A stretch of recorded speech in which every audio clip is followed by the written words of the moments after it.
नमस्कार, हमारा मध्य प्रदेश देख रहे हैं आप। मैं हूं आपके साथ चविश कात्री। मध्य प्रदेश में कुछ दिनों बाद चुनाव है और चुनाव की चहल पहल में विपक्ष भी सत्ता पक्ष के ऊपर आरोप मढ़ने में नहीं चूक रहा है और आरोपों के बीच पोस्टर वार भी हावी है। इसी को लेकर भिंड जिले में जगह जगह पर पोस्टर लगाए जा रहे हैं जिस पर लिखा है कि पटवारी घोटाले का हिसाब दो। गौरतलब है कि शहर में युवाओं को चैतन्य करने के लिए भिंड शहर में पटवारी घोटाले का दोषी कौन के पोस्टर कांग्रेस एनएसयूआई के कोऑर्डिनेटर सचिन द्विवेदी ने लगाए हैं। उन्होंने राजनीतिक महत्वाकांक्षा या यूं कहें चुनाव लड़ने की चाह रखते हुए बाकायदा विधानसभा क्रमांक 10 पोस्टर के नीचे लिखा हुआ है। पोस्टर पर मुख्यमंत्री का फोटो भी छपा हुआ है और इसी पर व्यापम 3.0 पटवारी घोटाला लिखकर मध्य प्रदेश के मुख्यमंत्री शिवराज सिंह चौहान को कोट करके युवाओं को हिसाब दो लिखा गया है।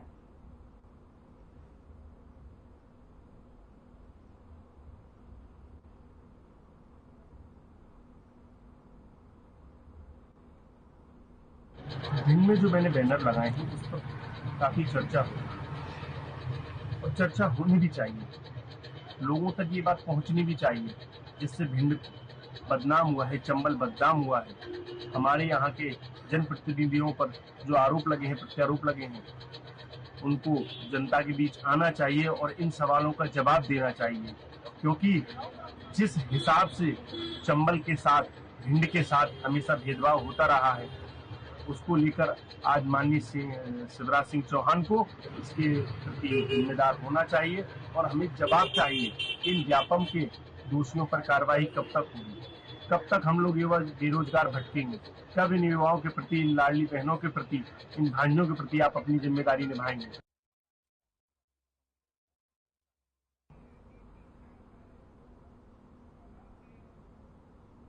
मुख्यमंत्री शिवराज सिंह चौहान रायसेन जिले के सांची को सोलर सिटी की सौगात देने पहुंचे।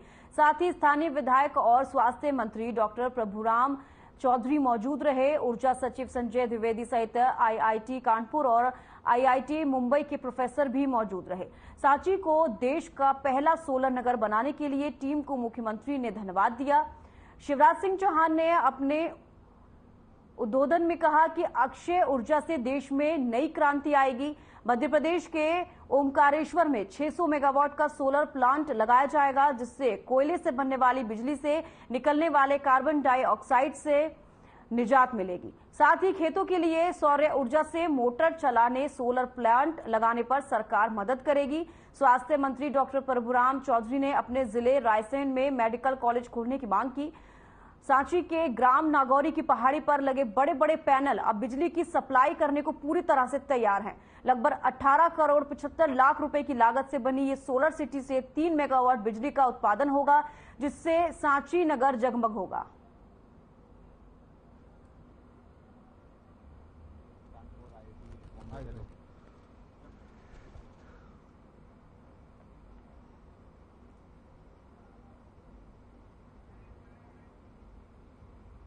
तो सीएम शिवराज ने सौगात दी है। आपको बता दें कि सांची देश की पहली सोलर सिटी बनी है जहां पर 3 मेगावाट बिजली का उत्पादन होगा, जिससे लोगों में खुशी की लहर जो है देखी जा रही है।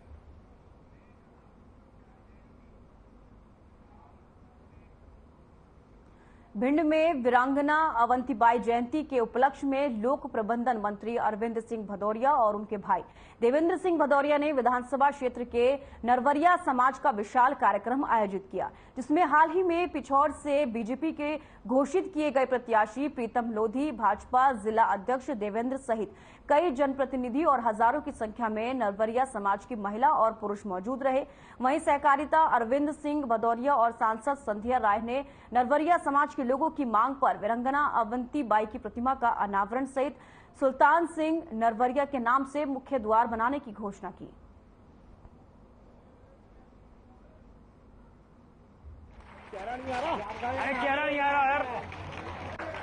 जयंती में सप्ताह के रूप में 1857 से बड़ा कार्यक्रम हुआ, बड़ी सभा में एक हमारे मुख्य अतिथि प्रीतम लोधी साहब राष्ट्रीय अध्यक्ष कार्यकारी मंत्री अच्छा भूमिका आगे आज आपने एक किताब लॉन्च करने की बात कही है, विकास कार्यों का उल्लेख होगा। आपने टोटल मिला के सबको अकाउंट अपना देना चाहिए, हिसाब किताब देना चाहिए। तो मैं टोटल मिला के 10 साल विधायक कार्यकाल के लिए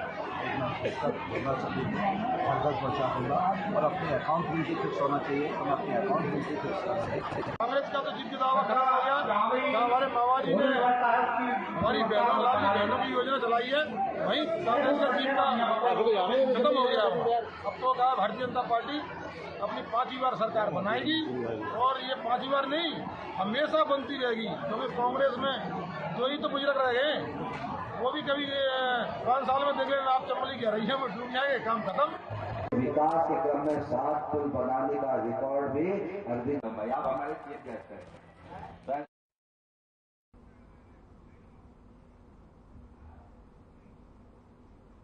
मामला भिंड से है, जहां दोस्तों के द्वारा नीलेश को बुलाया गया। नीलेश को उसके दोस्तों ने ये कहकर बुलाया कि वो मुसीबत में है।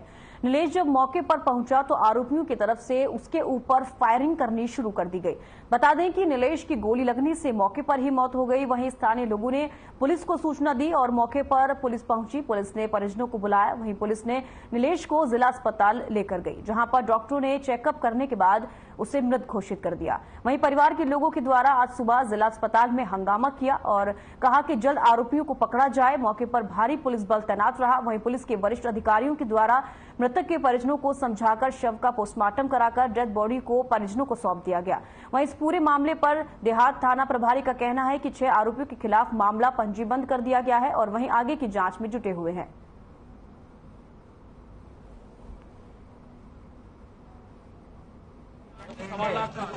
कुमार मृतक जोमेटो कंपनी में फूड डिलीवरी का काम करता है और ये एक सूरज अटल करके है जो माता दीन के पुरा का रहने वाला है। तो उसकी चचेरी बहन वहाँ रहती है चंद्रपुरा पे।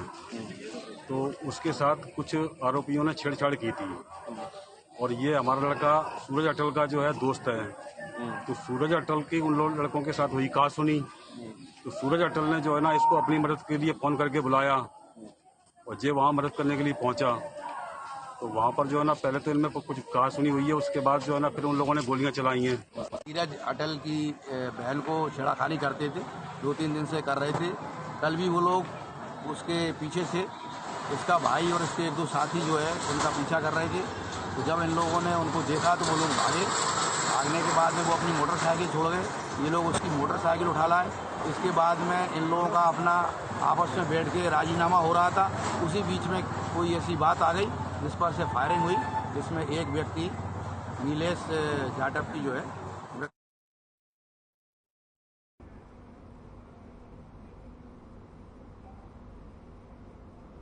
गुना शहर के हनुमान चौराहे पर स्थित पुलिस पेट्रोल पंप पर ग्राहकों को पेट्रोल की जगह पानी दे दिया गया। इस बात का खुलासा उस वक्त हुआ जब बुधवार सुबह कई लोग अपनी खराब बाइक लेकर पेट्रोल पंप पर पहुंच गए। उनके हाथों में बोतलों में भरा हुआ पेट्रोल था जो उनकी गाड़ियों में डाला गया था। इसमें पेट्रोल कम पानी ज्यादा था। वहीं लोगों ने पेट्रोल पंप पर हंगामा कर दिया। मैनेजर ने सबको उनके पैसे वापस लौटाए, जिसके बाद ग्राहक माने। दरअसल शहर के हनुमान चौराहे पर पुलिस पेट्रोल पंप स्थित है। श्याम स्मृति पुलिस कल्याण समूह के द्वारा इसका संचालन किया जाता है। शहर के मुख्य चौराहे पर होने के कारण इस पर बड़ी संख्या में लोग पेट्रोल डीजल लेने पहुंचते हैं। रोजाना की तरह बुधवार सुबह भी ग्राहक यहां पेट्रोल भरवाने पहुंचे। पेट्रोल भरवाकर वे 2 से 3 किलोमीटर ही जा पाए थे कि उनकी बाइक अचानक बंद हो गई।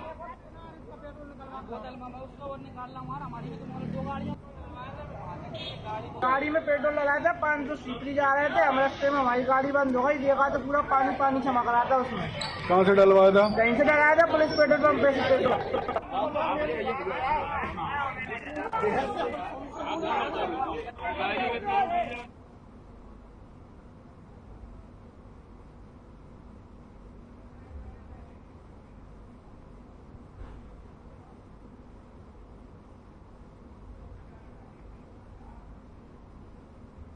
भोपाल के कुशाभाऊ ठाकरे सभागार में अंतर्राष्ट्रीय स्वच्छ वायु दिवस समारोह 2023 का आयोजन किया गया, जिसमें सीएम शिवराज सिंह चौहान ने भी शिरकत की। शहर की निर्माण गतिविधियों में धूल पे नियंत्रण, शहर में औद्योगिक इकाइयों के प्रदूषण के कारण जो वायु का उत्सर्जन हो रहा है उस पर नियंत्रण, उसके साथ ही साथ जो सबसे बड़ा विषय है कि शहर का जो कचरा है उस कचरे और जो अवशिष्ट पदार्थ के प्रबंधन पे नियंत्रण है। इन सब नियंत्रणों के माध्यम से हम शहरी जीवन में वायु गुणवत्ता के लिए काम करते हैं और इसलिए नेशनल क्लीन एयर प्रोग्राम के माध्यम से भारत सरकार के द्वारा अब क्वालिटी प्रोग्राम परफॉर्मेंस के लिए भी पुरस्कार दिया जाता है।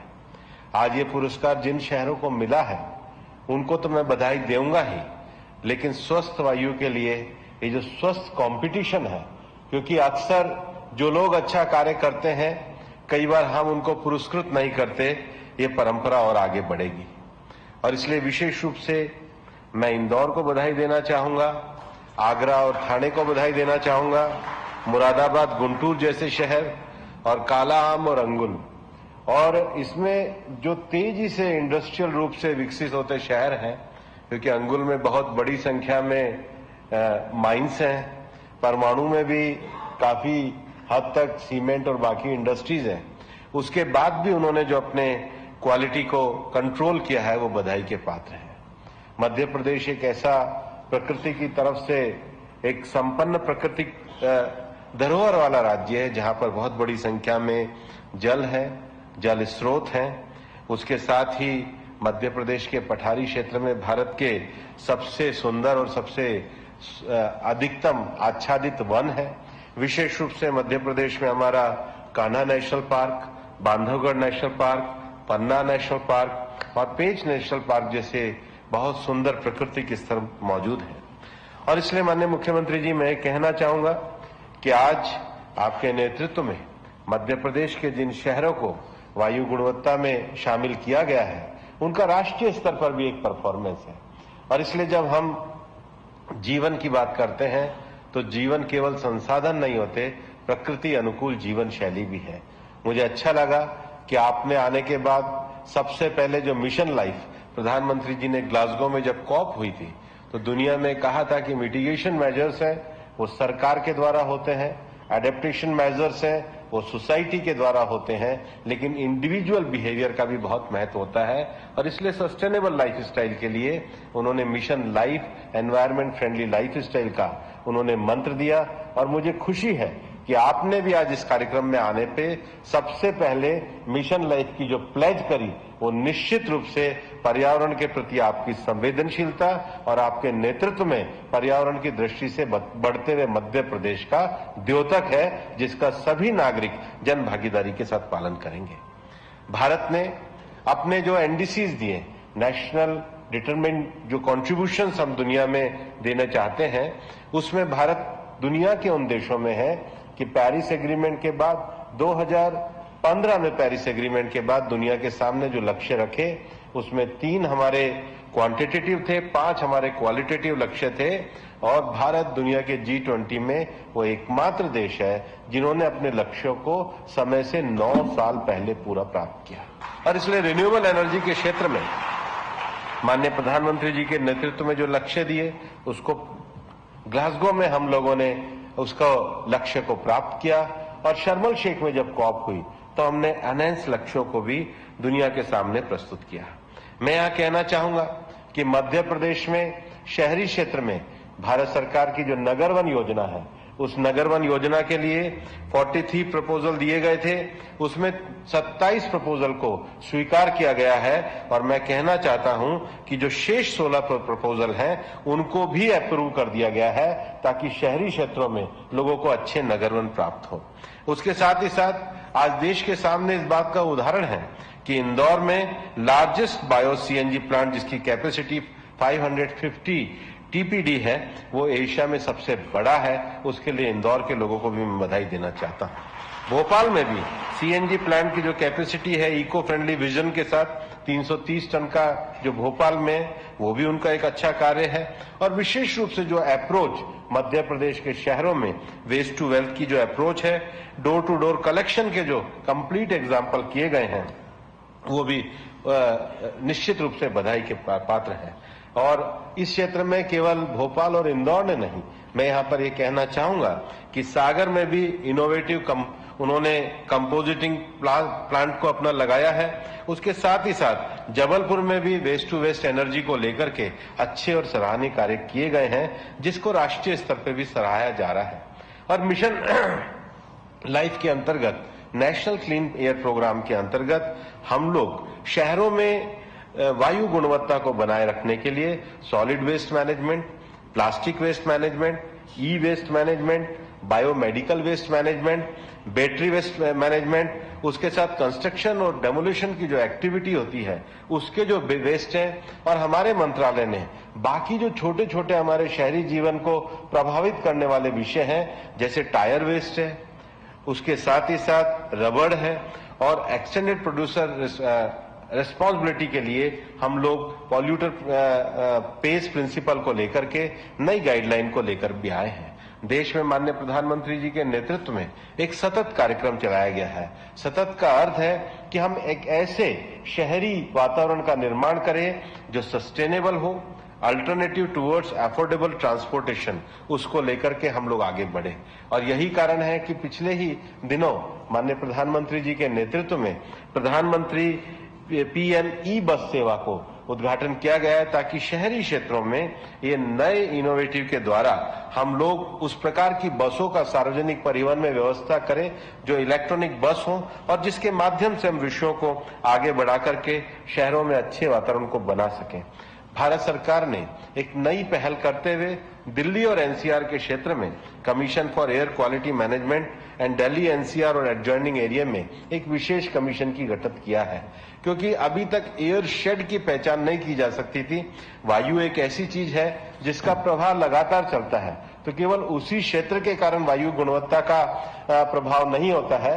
अन्य क्षेत्रों से भी जो एयर शेड की पहचान करके अगर उनके रोकथाम का काम हम करेंगे तो हम निश्चित रूप से वायु गुणवत्ता के विषयों को आगे बढ़ा सकेंगे। ये सब विषय मैं इसलिए कह रहा हूं कि भारत में माननीय प्रधानमंत्री जी के नेतृत्व में मिशन लाइफ के अंतर्गत भी केवल हम लोगों का क्वांटिटेटिव नहीं, हमें क्वालिटेटिव जीवन को भी बढ़ाना है, और उसके लिए काम करना आवश्यक है। आज जन्माष्टमी का विषय है, और जन्माष्टमी के दिन भगवान कृष्ण को हम सब स्मरण करते हैं। उन्होंने भगवत गीता में भी कहा है, भूमि आपो अनलः वायु खम मना बुद्धि रेवच अहंकारम इत्यमे भिन्ना प्रकृति अष्टधा। उसका अर्थ है कि जो भूमि, जल, अग्नि, वायु और आकाश, ये 5 तत्व, मन, बुद्धि और अहंकार, ये हमारे जो मन के अंदर है, और जो बाहरी रूप में जो 5 चीजें हैं, भूमि, पृथ्वी, जल, अग्नि, वायु, आकाश, और जो आंतरिक है मन, बुद्धि और अहंकार, वो यही कहते हैं कि इस प्रकार से 8 विषयों में विभाजित ये मेरी प्रकृति है, और जो प्रकृति की रक्षा करता है प्रकृति भी उसकी रक्षा करती है। वायु प्रकृति का एक आवश्यक तत्व है। यही कारण है हमारा जो मंत्रालय है उसका भी मोटो यही है, प्रकृति रक्षिता रक्षता। जो प्रकृति की रक्षा करेगा प्रकृति उसकी रक्षा करेगी, और इसलिए यही प्रधानमंत्री जी का लाइफ मिशन है, जिसको लेकर के हम आगे बढ़ रहे हैं। और जीवन की गुणवत्ता केवल साधनों में नहीं है, जीवन की गुणवत्ता जो हमारे पंचभूत हैं उनको स्वस्थ रखते हुए एक सर्व सामर्थ्यवान, सजग और संवेदनशील ऐसे जीवन में हम प्रकृति के साथ तादम्य बना के चले, यही आज की वायु गुणवत्ता का संदेश है। और यही हमें जन्माष्टमी के उपलक्ष्य में अपने शहरों को साफ रखकर करना चाहिए। बहुत बहुत धन्यवाद। जय हिंद, जय भारत। बहुत बहुत धन्यवाद। माननीय केंद्रीय पर्यावरण, वन एवं जलवायु परिवर्तन और श्रम तथा रोजगार मंत्री आदरणीय श्री भूपेंद्र यादव जी अब बहुत आदर के साथ आमंत्रित हैं कार्यक्रम के मुख्य अतिथि माननीय मुख्यमंत्री श्री शिवराज सिंह चौहान जी। आइए जोरदार तालियों से अभिनंदन करें।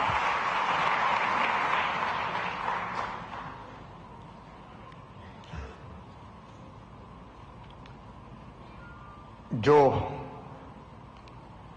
पर्यावरण मित्र जीवन शैली अपनाते हैं और आचरण से प्रेरणा देते हैं, ऐसे हमारे केंद्रीय मंत्री आदरणीय भूपेंद्र यादव जी, मध्य प्रदेश के हमारे इस विभाग के मंत्री भाई हरदीप जी, नरेश जी, भरत जी, गुलशन जी, इंदौर सहित इंदौर आगरा सहित अलग अलग नगरों से आए हुए मुरादाबाद में हमारे सभी मेयरगण, उपस्थित प्रिय मित्रों, सबसे पहले मैं मध्य प्रदेश की राजधानी, ये भी देश के राज्यों की राजधानियों में स्वच्छतम राजधानी है, तो भोपाल में आपका हृदय से स्वागत करता हूं। जन्माष्टमी की बहुत बहुत बधाइयां। और हमारा ये सोच प्रकृति प्रेम का, पर्यावरण प्रेम का आज से नहीं है। कन्हैया ने भी कहा था, पूजा करना है तो इंद्र को छोड़ो, गोवर्धन की पूजा करो, क्योंकि गोवर्धन में जो जंगल है वो बाकी चीजें तो देते ही हैं, गौओं के लिए घास देंगे, फल देंगे, लेकिन उनके कारण वायु भी स्वच्छ होती है। ये देखिए भारत की माटी में है प्रकृति प्रेम, पर्यावरण प्रेम, ये भारत की माटी में है, भारत की जड़ों में है। भारत ने आज नहीं, हजारों साल पहले कहा, प्रकृति का शोषण मत करो, प्रकृति का दोहन करो। शोषण और दोहन में अंतर है। अगर आम के पेड़ में आम के फल लगे हैं तो फल तोड़ के आप खा लें, यह है दोहन। लेकिन कुल्हाड़ी लेके आपने आम का पेड़ ही काट दिया तो यह है शोषण। प्रकृति से उतनी मात्रा में ही चीजें लो जिसकी भरपाई वो अपने आप कर पाए। यह भारत का मूल है। और मिशन लाइफ के रूप में प्रधानमंत्री जी ने फिर ये मंत्र पूरी दुनिया को दिया है। आप भारत के सोच को देखें, कदम कदम पर प्रकृति प्रेम। भारत ये कहता है कि एक ही चेतना हम सब में है। मनुष्यों में तो है ही सियाराम में सब जग जानी, लेकिन प्राणियों में भी वही चेतना है। और इसलिए आप देखिए भारत के गांव गांव में बच्चा बच्चा भी कहता है, धर्म की जय हो, अधर्म का नाश हो, लेकिन प्राणियों में सद्भावना हो। और साथ में उद्घोषित करता है विश्व का कल्याण। वसुदैव कुटुंबकम हो, आत्मवत् सर्वभूतेषु हो, जियो और जीने दो। यह भारत किसी दृष्टिकोण को दर्शाता है। और इसलिए प्रधानमंत्री जी ने उसी मंत्र को दुनिया को दिया है, मिशन लाइफ। और मित्रों, प्रधानमंत्री जी जो कहते हैं, देखो बहुआयामी व्यक्तित्व है उनका। मुझे तो कई बार आश्चर्य होता है, इतने सब विषयों पर सोचना और सोच के जमीन पर उतारना, यह कोई महामानव ही कर सकता है, साधारण इंसान नहीं कर सकता। और मध्य प्रदेश की कोशिश रही है कि हम इन सब चीजों को धरती पर उतारने का काम करें। भाषण से नहीं, कई चीजें आचरण से सिखानी पड़ेगी। और इसलिए जब भूपेंद्र जी कह रहे थे कि शासन का एक रोल होता है, दूसरा कम्युनिटी का होता है, तीसरा इंडिविजुअल का होता है, मुझे भी ये लगा कि हम वायु प्रदूषण के बारे में बात करें, स्वच्छ वायु रखो। हमारा मध्य प्रदेश में फिलहाल इतना ही। दीजिए इजाजत, नमस्कार।